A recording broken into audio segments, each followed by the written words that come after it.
যারা সব সময় আস্তাগফিরুল্লাহ পড়ে তাদের রিজিকের কোনো টেনশন হয় না, রিজিক নিয়ে তাদের আর কোনো চিন্তা থাকে না। আল্লাহ নবী নূহ আলাইহিস সালাম যিনি ওনার জাতিগোষ্ঠীকে বলেছিলেন ফাকুলতু আস্তাগফিরু রাব্বাকুম ইন্নাহু কানা গাফফারা, তোমরা বেশি বেশি ইস্তেগফার করো, তিনি ক্ষমাশীল।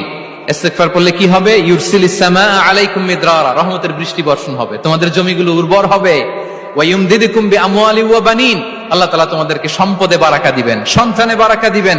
ওয়া ইয়াজআল লাকুম জান্নাতিন ওয়া ইয়াজআল লাকুম আনহারা, তোমাদের ফসল ক্ষেতগুলো সবুজ শ্যামল হয়ে ভরপুর হবে, তোমাদের রিজিকে বারাকা নেমে আসবে।